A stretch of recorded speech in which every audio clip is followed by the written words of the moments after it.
Welcome to the RotoWire Prospect Podcast, sponsored by WinBet. I'm Clay Link here with RotoWire.com's lead prospect analyst, James Anderson. Good to be back with you, James. Hope Vegas was fun, and congrats to you and all my Wisconsin brethren on the Milwaukee Bucks title.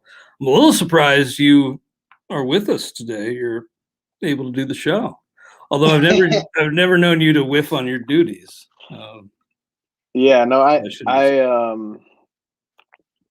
I partied pretty hard after Game 5 or during Game 5, but Game 6 I just watched at home with my wife and the dog. I wanted to really kind of live in the moment, and I wanted to be really productive today. So I'm really stoked. Starting a new era, you move into a new home, you got a dog, and now you got a Bucks ring. I'm happy for you guys. I was thinking last night about my childhood best friend Nathan in Arcanum, Ohio. Was randomly a Bucks guy. Like, he had a Vin Baker poster on his wall. So I was thinking of Nathan today. But Vin Baker's an assistant coach on this team. He's is he? I didn't know that. Yeah. Yep. Bucks fans far and wide and across the United States and across the world. Frankly, how was Vegas for you, James? Oh, it was a blast. Ate a lot of good food, just chilled out, recharged the batteries. It was a lot of fun. That's great. And you made my life easy covering the draft, even though you were, away on vacation. You made things easy with your work you did ahead of time, notes going up real time for every pick by pick analysis. I thought the coverage was fantastic. Henry Davis was the first pick. We'll kind of go through a few of these. Also, you have your updated top 400 on the site we'll talk about. But any major surprises, anything that you would label a surprise in the early rounds this year? I think the big surprise probably for me, just based on how much I like him, was just that Khalil Watson fell to 16. He's my third ranked prospect from this class for Dynasty. So the third best guy and a guy that I had ranked first ahead of the draft, falling to 16, I thought was surprising. And I think a lot of those teams that passed on him are going to regret that one. But I kind of thought that this was going to be a weird draft. It's such a bad class that beauty was really going to be in the eye of the beholder, and these teams are going to, they were going to be looking to cut deals, especially with the top guys, and there just really wasn't going to be much of a consensus. It wasn't going to be chalky, just because everyone sort of had the same top 7 or 8 guys on their real life rankings. If you looked at like Baseball America or MLB Pipeline or anything like that, it was usually like the same 7 or 8 guys. But then I think there was a lot of room for stark disagreement outside of that. So it was not chalky at all. But and then we had 2 of the better prep hitters from the entire class not sign or kind of pull out or basically tell teams they weren't going to sign. In Peyton Stovall, who would have been a borderline top 100 guy. Will Taylor also would have been a borderline top 100 guy. So losing those 2 guys from an already really weak class, I didn't really see that coming, just because I thought the money would be there for guys like that. But it was a lot of fun to kind of watch unfold. I was hoping Khalil Watson would fall one more pick to the Reds at 17. There must be some signability questions with Watson. I'd heard some rumors about that. He hasn't actually signed yet, has he? No, but I think he signs. I kind of honestly, I think it was more. You had a lot of these. I think a lot of the teams that passed on him basically had deals with other players already in place and just weren't gonna zig away from that plan just because he fell into their lap, which I think was a mistake. But I also just think like him being 5'9", there's still a big time bias against shorter players, regardless of position. So I think he's going to sign. Like I think the Marlins are way too sharp to take him if there was a chance he wasn't going to sign. I think it was just maybe a combination of factors, and like Jordan Lawler, I think was more of a signability risk than Watson. And I think that's one to watch. I assume he's going to sign, but I think it was more just like 3 or 4 teams really screwed up by passing on him, and 3 or 4 teams were just like, look, we want this college guy. We're going to get him under slot. That's going to allow us to get this other guy that we want later. And just that combination of factors just led to him falling. I know there was some general surprise at Frank Mazzucato going at 7 to Kansas City. I was surprised that Detroit passed on Marcelo Mayer when he was still there and took Jackson Jobe. It seemed like they'd kind of zeroed in on Jobe. They liked him a lot. But that just seems like kind of a microcosm of the problems there with Detroit. Like, I don't know, maybe they should have pivoted. Maybe they had something worked out with Jobe already, but when Mayer was still there at 3, I think you should take that position player. Yeah, I mean, I agree with you. I think you're right. I think they did have something worked out with Jobe. I mean, if you obviously for Dynasty, we're going to be much lower on Jobe. But I mean, Jobe was the most talented pitcher in the entire class. He's a prep righty, so there's a lot of risk there. I could see why any team would fall in love with him and want to bring him in on a underslot deal. But yeah, I mean, of course, I think you take a guy like Mayer there. I mean, it's just much safer. But I wasn't surprised. I mean, there was so much smoke about the Tigers being connected to Jobe before the draft that one kind of seemed locked in already. So Mayer is your top ranked prospect on the updated top 400 from this draft class. You can easily see the up down arrows along with the plus icons to let you know where a guy is slotting in, and he slots in at 36. Second behind him in this class is Henry Davis, the number 1 pick. How do you think Pittsburgh did following up Henry Davis at 1? I think they just absolutely crushed it. I mean, that was a really nice plan that they had in place to take. I mean, you get the best college hitter in the entire draft at 1, and you get him for almost $2 million under slot that allows you to get 3 of the most talented high school players in the class with your next 3 picks. And that just worked out perfectly. Like they didn't like Henry Davis. There was a case for him to be the number 1 player in this class anyways, especially for real life. And to get him on such an underslot deal at 1 and allowing yourself to get, like Lonnie White and Anthony Solometo are first round caliber talents, and they get both those guys in addition to Davis. I just think it was just a perfect plan. They executed it very well. And this, like I was updating all the team top 20s, finished doing that this morning. Man, dude, the Pirates system is just absolutely stacked right now. They are building a monster on the farm there. They've got 24 guys inside my top 400. They've got another like 15 to 20 guys who I think you could argue should be in the top 400. So the Pirates are really building something that could be, incredibly special like 5 years from now. Hey, good for them and that fan base. They need something. Maybe they'll follow a path similar to like the Astros a few years ago, where they were just so bad, but then maybe they'll build a contender, sustainable contender for years to come. The Reds had 3 picks on day 1. I was pretty underwhelmed. I try not to be a pessimist, but the Reds are just trying to put me in an early grave here, James. The way they've come out of the break, I thought the first day of their draft was a little underwhelming.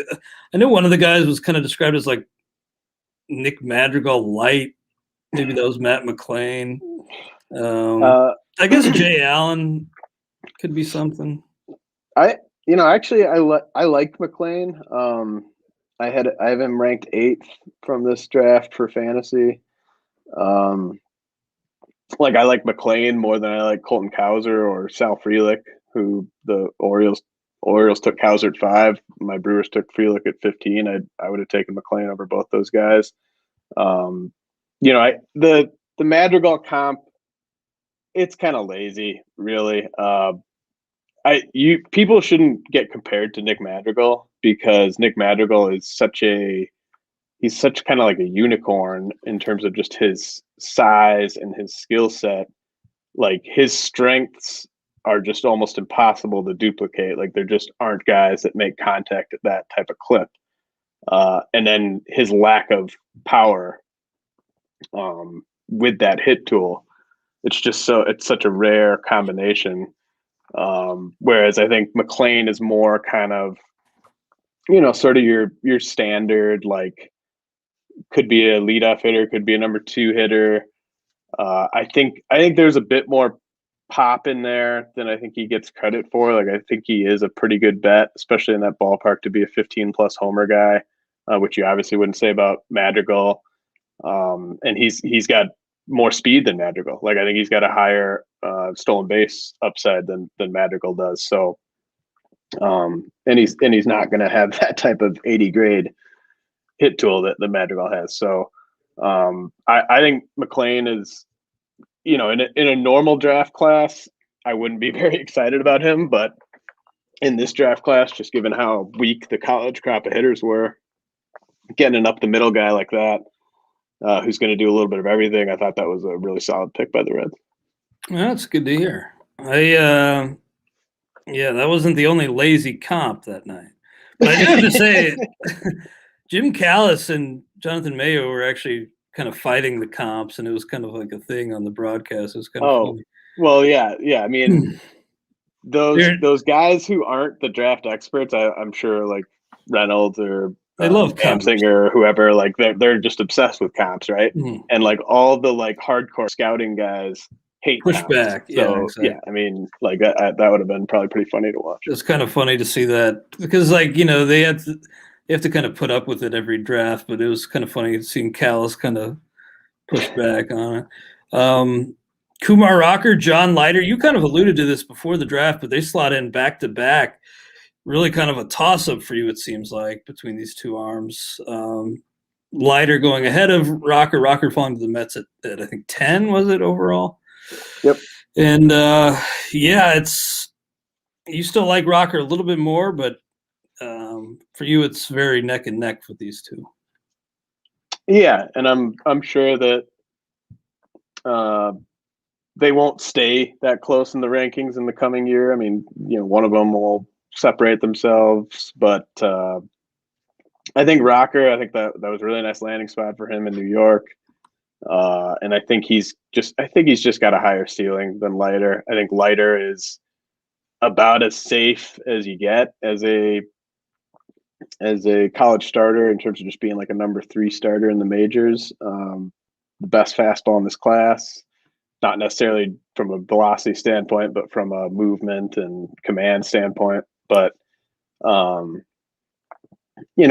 don't know if there's much more there in terms of like there being a second true plus pitch with Leiter. Whereas with Rocker, when he's going well, the fastball and the slider are double plus pitches, and it's just a matter of developing that third pitch. And if the Mets can do that, then I think he could be a frontline guy. So, Rocker's riskier. Both guys are plenty risky just by being pitching prospects, but I think I would take Rocker over Leiter just slightly because of the upside. Did the Mets already say that Rocker's not going to pitch anywhere this year? Just going to... I think I maybe saw that. I mean, that was, you should never expect, like, especially a guy who goes deep into the College World Series like that. That's probably smart of the Mets. I mean, oh yeah, take it easy on the kid. Yeah. Yeah, you shut that guy down. You just let him rest. Get him back up throwing. Maybe follow the instructions or something like that. But I think Leiter. I have Rocker one spot ahead of Leiter. But I think I put a 2022 ETA on Leiter and a 2023 ETA on Rocker. And so that kind of gives you Leiter is going to be very quick to the majors if he stays healthy. There's not a ton for him to get better at. He's really, there's like no projection remaining basically with him. Whereas Rocker, you might have to wait a little longer, but it could be really special. Nice. Well, before we move on, let's throw to a quick word from our sponsors. And now we are back on the RotoWire Prospect Podcast, sponsored by WinBet. I'm Clay Link here with RotoWire.com's lead prospect analyst, James Anderson. We're looking at his updated top 400 prospect list, which includes this year's draftees. RotoWire.com/pod for a 10-day trial. And James, I hadn't heard of this kid, 10 days ago, outside of maybe what you had told us. But and it was just watching him for a couple minutes. But I thought Colson Montgomery came off really well in his post-draft interview. He just seemed like he had the cool factor, like 70 grade cool. Hell yeah. I think he's a nice pick by the White Sox. Yeah, I slotted him in 11th in this class, and he went 22nd. So I don't think he should have fallen that far. I think he's got just a beautiful swing that's really already built for power. I think he's going to be a plus power guy. And the White Sox had a good draft. Usually I don't like what the White Sox do. Like taking Jared Kelly last year, I was not a fan of at all. But they also got Wes Koff at pick 57, who's a power hitting third baseman, prep guy that I'm pretty into. So I think the White Sox did a really nice job. Montgomery, I believe, is just outside the top 100, but he's probably going to play. He's probably going to play in some rookie level games this summer, and if he hits, I mean, the rankings here for first year player drafts. I know some people have probably already done their first year player draft. Some people draft like right after the draft, but I think these rankings are really going to be fluid, especially when we see some of these prep guys get out there and just sort of see just how much they can hit. Very nice, man. Well, I'm not a prospect, but I did just see this note coming across the wire recently about Alex Kirilloff. Do you see that? No. I believe he's graduated already, but he's going to be having wrist surgery. So that's a big bummer for season-ending wrist surgery for Kirilloff. That sucks. But yeah, he's I don't see him on your list, so he must have graduated. Will Bednar, brother of David Bednar, right? And Will going to San Francisco. I know you've liked what San Francisco has been building. Do you think Will Bednar's another nice piece on top of everything else for the Giants? Yeah, absolutely. I think that's a perfect fit, player and team. Bednar could be kind of right there with Jack Leiter in terms of being a quick guy to the majors. He really helped himself, obviously, in the College World Series. Was the most outstanding player, I believe, and he's got a really nice fastball slider combo, and the Giants are really up there. I mean, it's kind of the Giants, Cleveland. If you're just kind of saying which teams, like, do you want a pitching prospect to get drafted by? I think it's probably Cleveland and the Giants.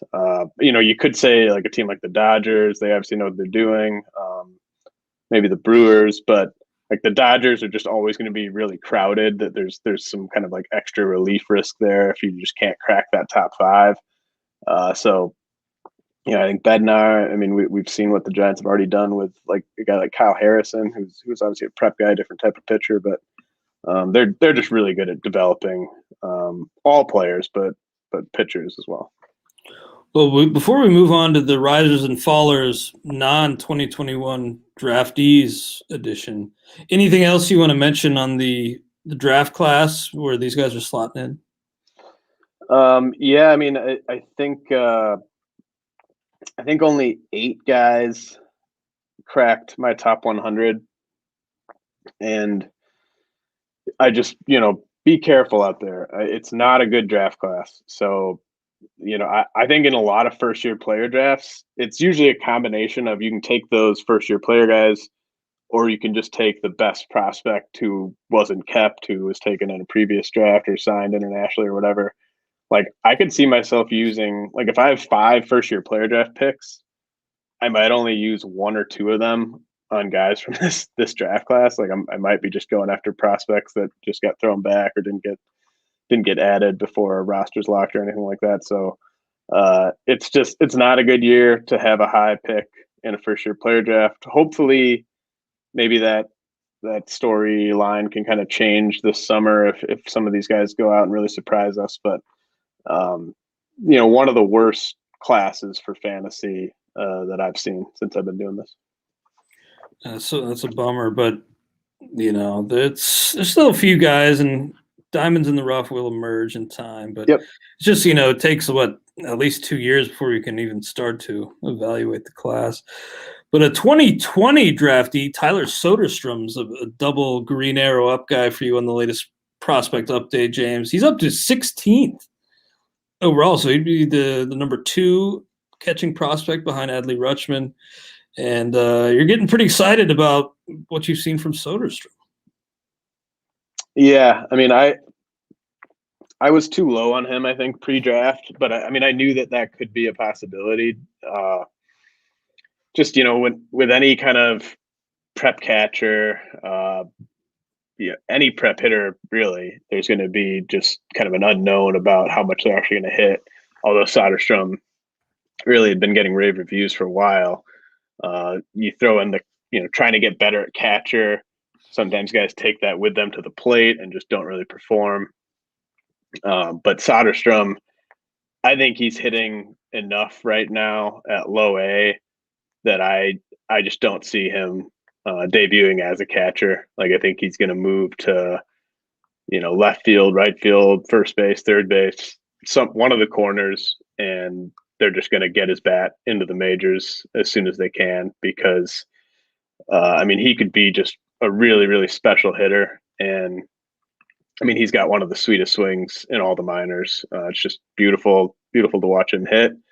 And, this is kind of he's a very, very different hitter than like Bryce Harper, but like, you don't take a guy that's that special at hitting and force him to catch. There's just too much that could go wrong. So, it might be different if Soderstrom was already just this awesome defensive catcher. Like Buster Posey. Buster Posey was never going to get moved off catcher because he was just too good there. But,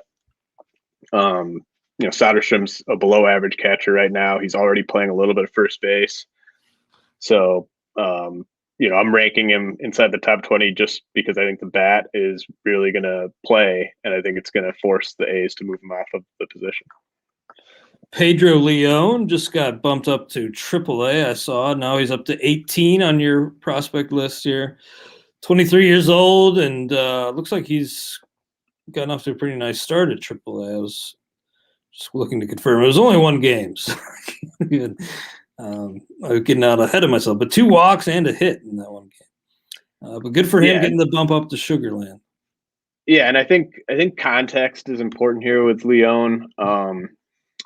I know some people have just kind of been like, are you really like that impressed by what he's done this year?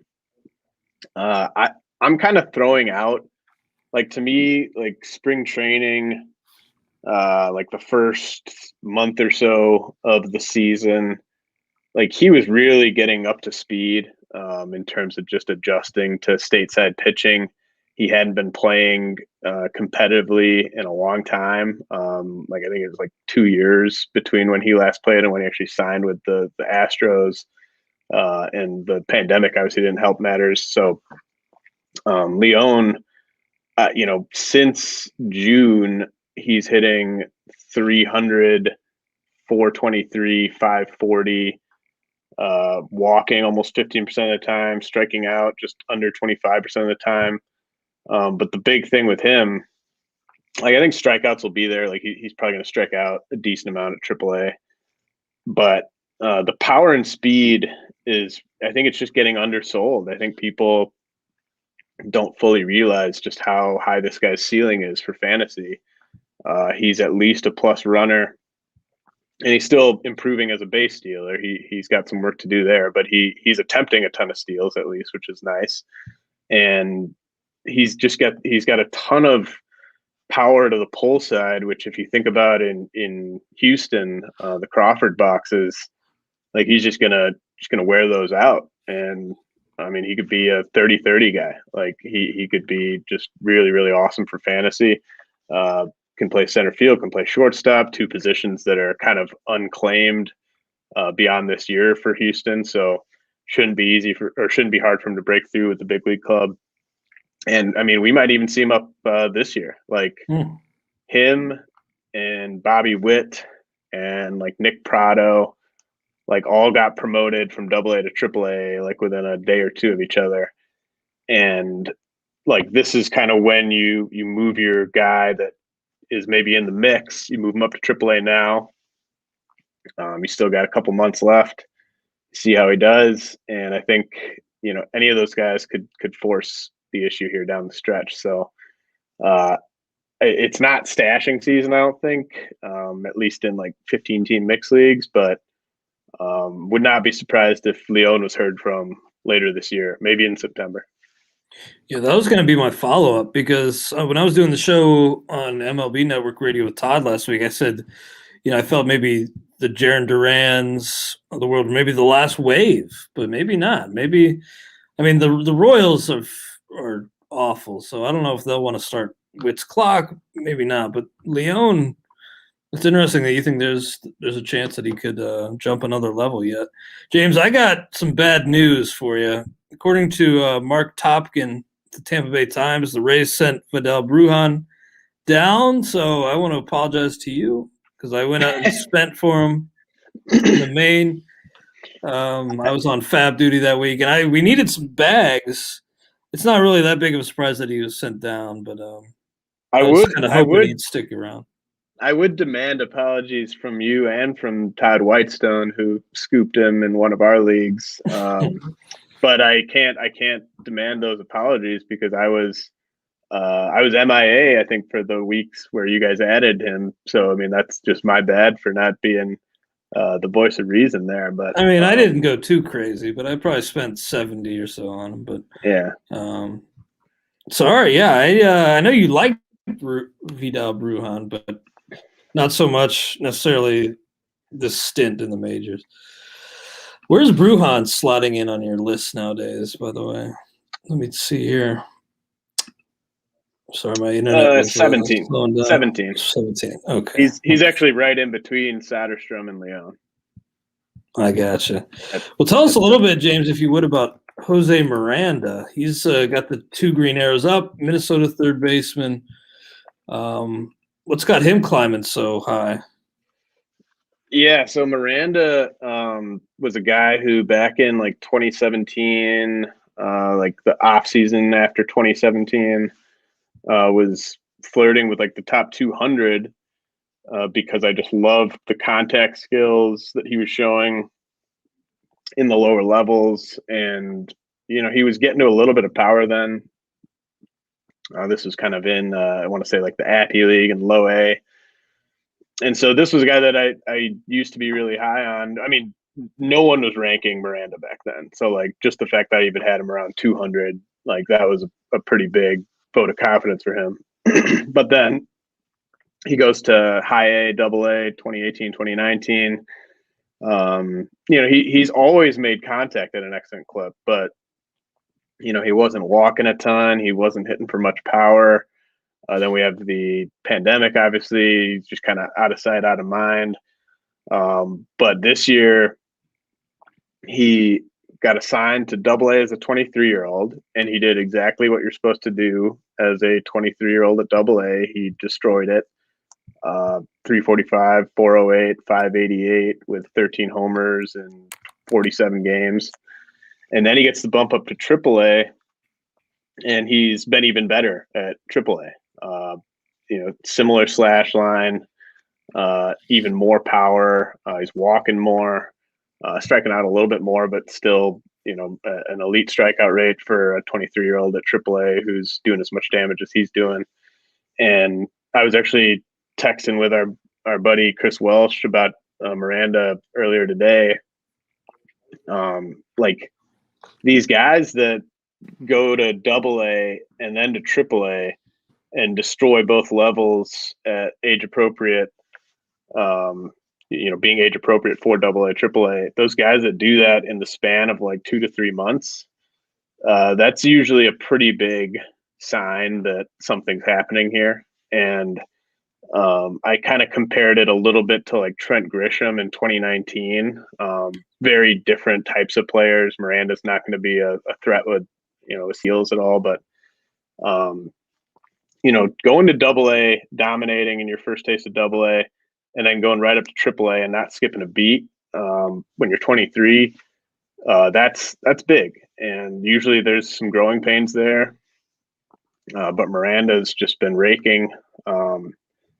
If the Twins were to find a taker for Josh Donaldson or something like that, I think we could see him this year. But at the very least, Miranda is going to be a big part of the Twins in 2022.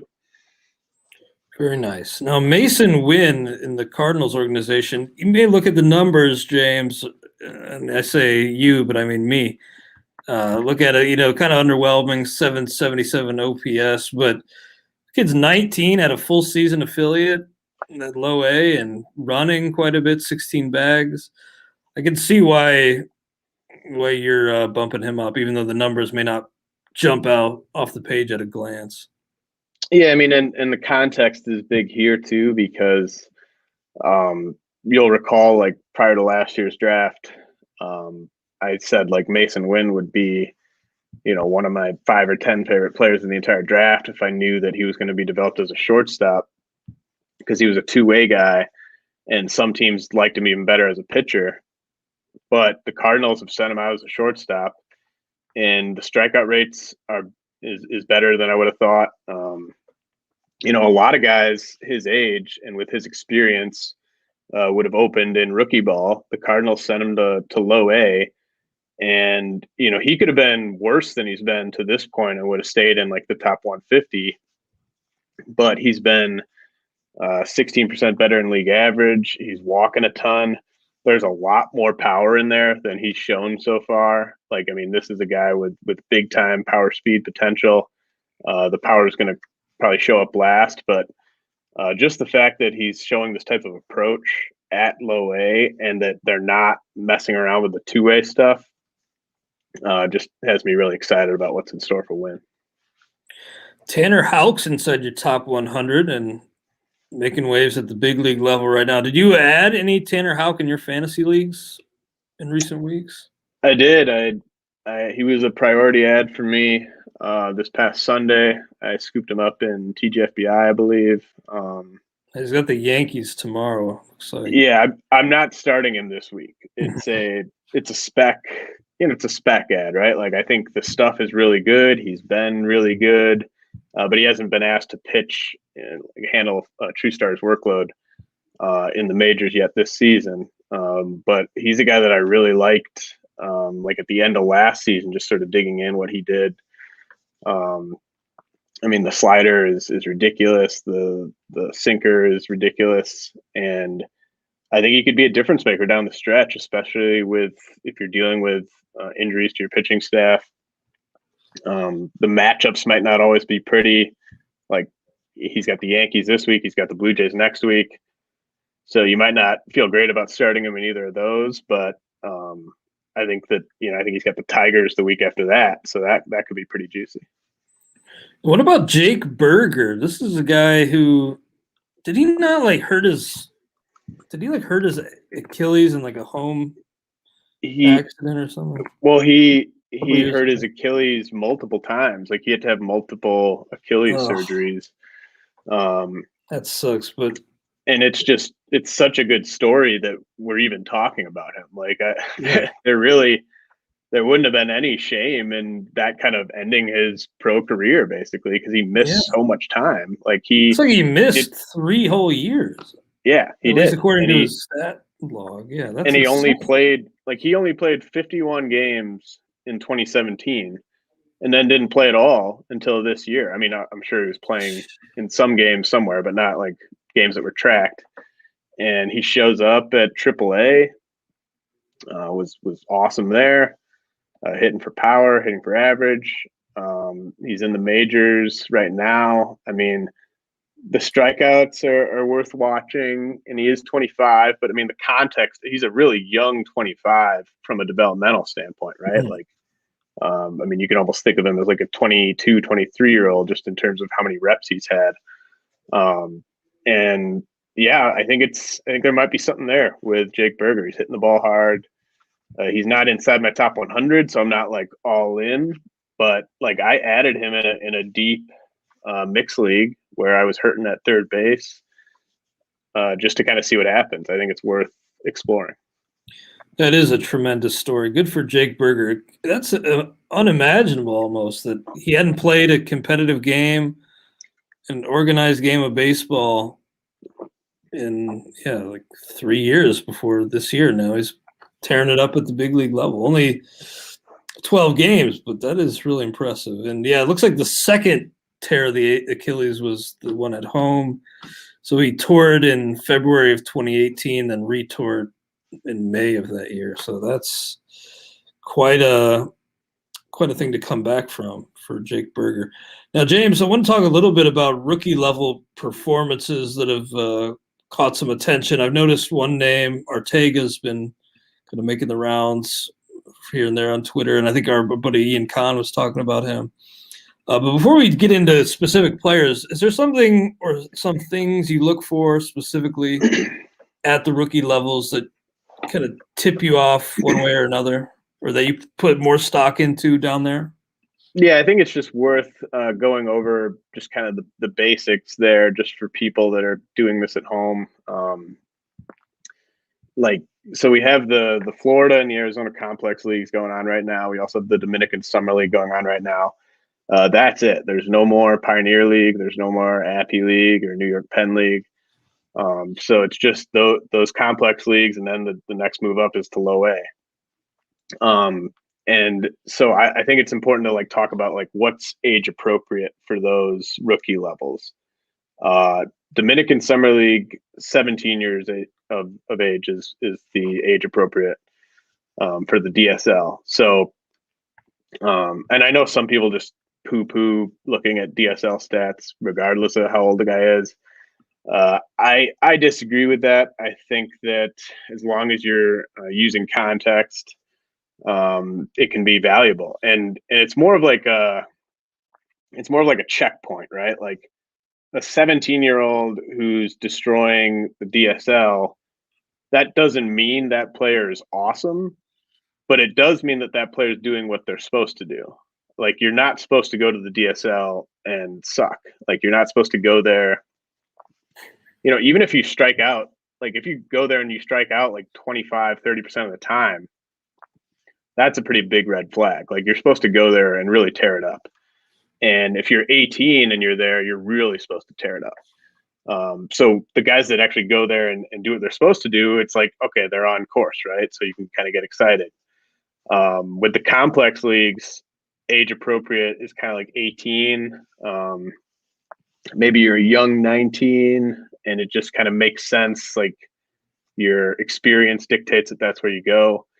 But like if you see an older 19-year-old or 20-year-old tearing it up in the complex leagues, that basically doesn't mean anything to me. You want it to be a guy who's 17 or 18, ideally, and a guy that's got a ton of pedigree, like Reginald Preciado with the Cubs, who's the headliner in that Yu Darvish trade. Perfect example, right? Like he should be in the complex league. He's age appropriate. He's got a ton of pedigree and he's dominating. So like that's a big sign that he could be the talk of the Arizona Complex League this summer. Kind of same thing with like Errol Vera of the Angels. Victor Acosta is a guy who's doing really well in the DSL, who I'm tracking right now. Shortstop that the Padres signed this past winter. But yeah, like I think it's just important to think about like what's a guy's pedigree? Was this someone that we were excited about before the season? And then how old are they? Like how much damage are they doing? Like there's a lot that you got to factor in. You shouldn't just be looking at the leaderboard and saying, oh wow, this guy's like leading the Arizona Complex League in homers. He must be really good. If he's like 20 years old, it just doesn't matter. Like Alexander Canario, like if he's tearing it up in the complex league and he's a year older than everybody, it just doesn't really matter. I want to say 95% of that, but there was a little internet issue. So sorry if you guys got any of that on your end. But seems like we cut out for a brief second, but thank you for explaining all that, James. And Averson Arteaga, you mentioned earlier, and our buddy Tim on Twitter wanted to know your thoughts a little bit about him. He's been making some noise, and he's in the complex league, slashing 373, 448, 780, 6 home runs in only 17 games. So catching your eye there, Arteaga? Yeah, I added him to the rankings. I tried to see if Welsh had gotten eyes on him yet. He hasn't. I couldn't find any good video of him from this year. So I'm not like all in on him or anything yet. But he was a notable guy in 2019. He was one of their notable J2 signees. He didn't really pop for me on the video back then. I liked Anthony Rodriguez more, and I still have Anthony Rodriguez ranked ahead of him. But he does have pedigree. He's got good size. He's got the type of size that you want to see in a teenager in the complex level. So definitely a guy to keep an eye on. And you kind of have to jump on these guys. You have to add them, especially in deeper leagues. Like you can't really wait around to get a big sample size here because like I'm sure like Errol Vera is already rostered. Preciado is long gone. I mean, he was rostered coming into the year. Jose Salas is rostered probably.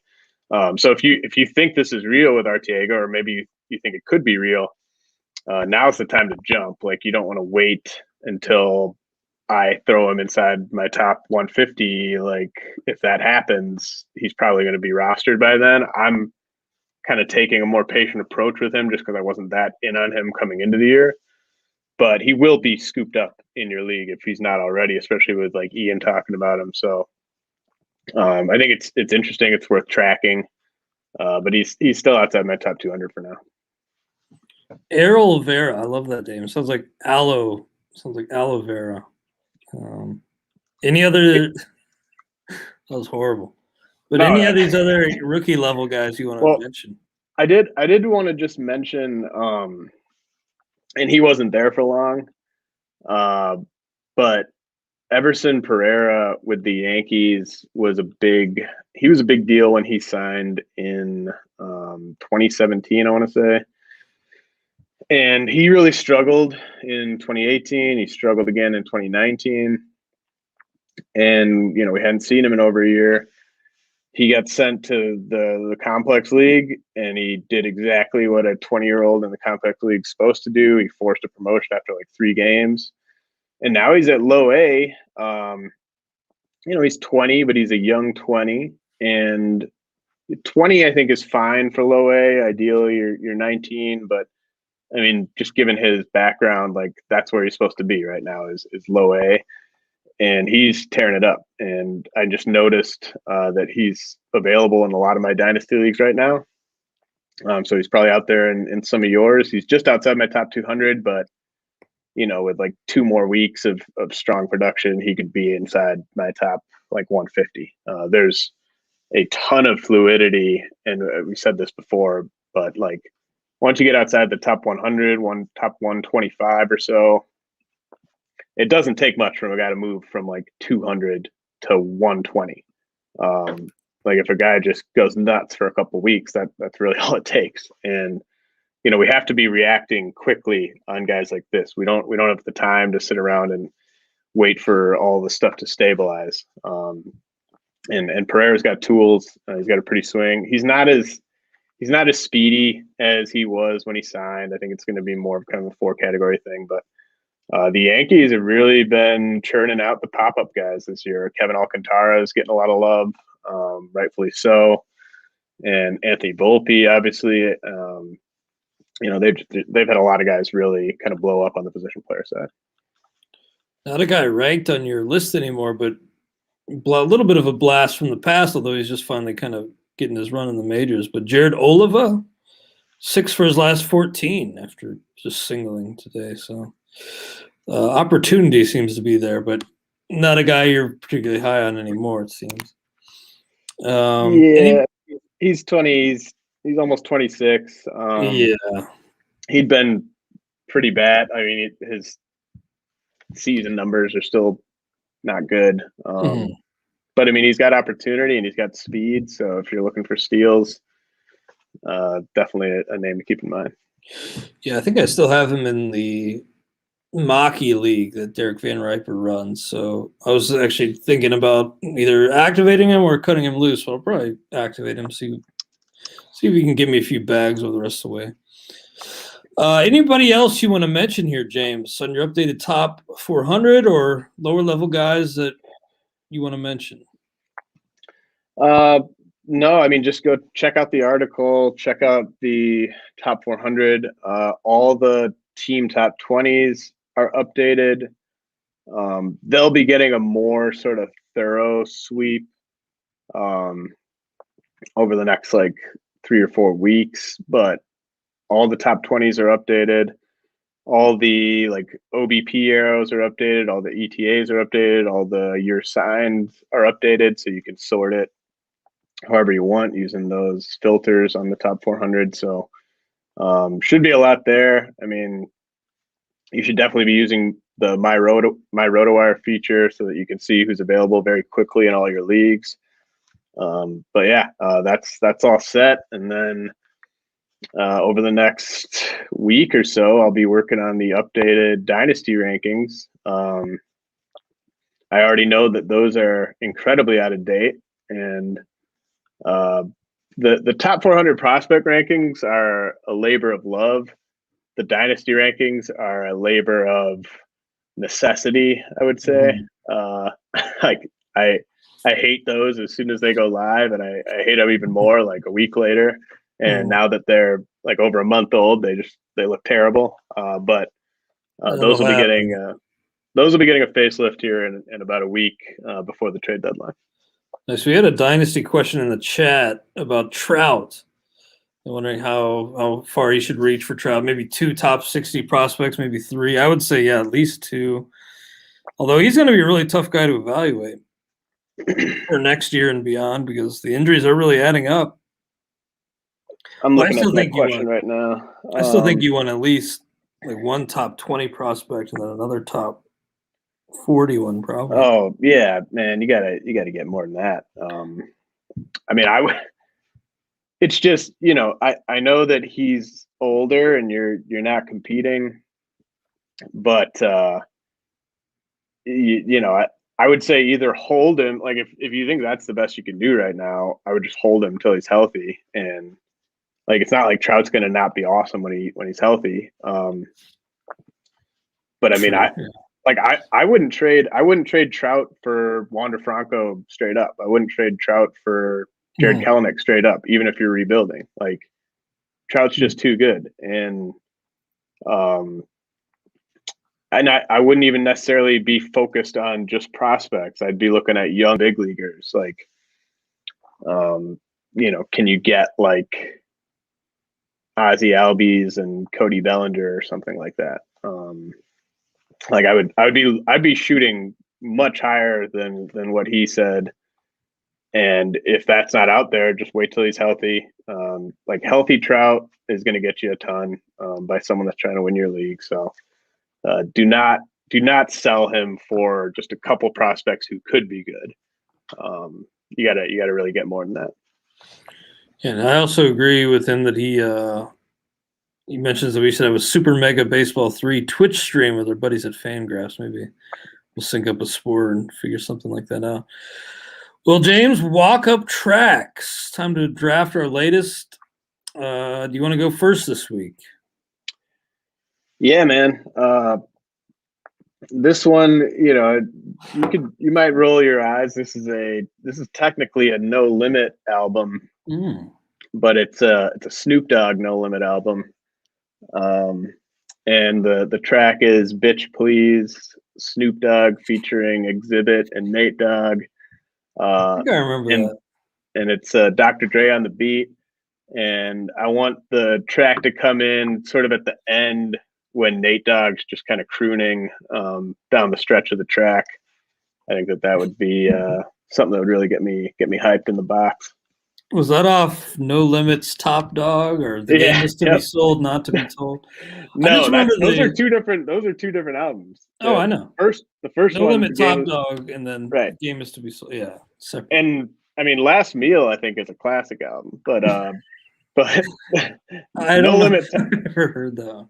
No Yeah. Limit Top Dog is not a classic album, but I like that. I like that track a lot. I think I first heard that. I bought those Source mixtapes you could buy. Yeah, I had a couple hip hop hits, I think.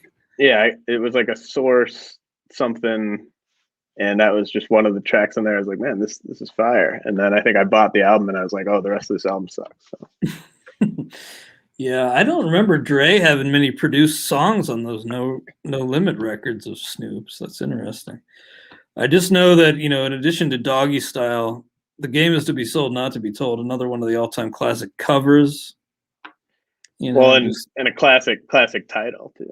Yeah, that cover though, and how the plastic rings on the CDs, I just love that. Well, I've been hinting for a while that I may mix in a non-hip hop song. That's what I'm doing this week, James. I'm going down this road. A track from one of the great TV shows of all time, Better Call Saul. Chris Joss, I had to look this up on my phone to figure out exactly what it was called. Chris Joss, Tune Down. That's the name of the song. I described it on Twitter a few years ago as Big Mike Ehrmantraut energy. It's just kind of who I am distilled down. Like, I'm not anywhere as cool as this little funky line, but I feel like the song kind of encapsulates who I am deep down. So Better Call Saul, one of the best shows this side of The Sopranos. I finished my second rewatch, by the way, of The Sopranos. Yeah, I know Dan was calling for more Sopranos talk, more Robe talk. Well, I don't have much to share, but maybe when I start the third rewatch. Well, maybe I can talk my wife into rewatching it, and I can tell you about the coolest thing that we saw the past week. But yeah, I was thinking about maybe figuring out something new to watch. I really enjoyed the new season of I Think You Should Leave. I thought that was hilarious. And I guess I've never seen The Wire, so maybe I'll finally have to just buckle down and watch The Wire from start to finish. Yeah, you gotta remedy that. I mean, I know that it you got a lot on your plate with the Def Jam Vendetta and everything, but if you could find time, I think The Wire would be worth it. My internet was out the other day, and so I had to hook up Def Jam Vendetta. Hell yeah! It actually holds up incredibly well. You'd be shocked, I think. Even though the roster is a little lighter than I remembered. It's like Ghost, Method Man, Capone, Noriega, then it gets a little thin. I guess Scarface too, but for some reason I had it in my head that there were more classic rappers in that game. Well, James, anything else on your mind today, man? No, man, that should cover it. Well, we appreciate the insight as always. We appreciate you guys watching and hope you'll join us next week on the RotoWire Prospect Podcast, sponsored by WinBet.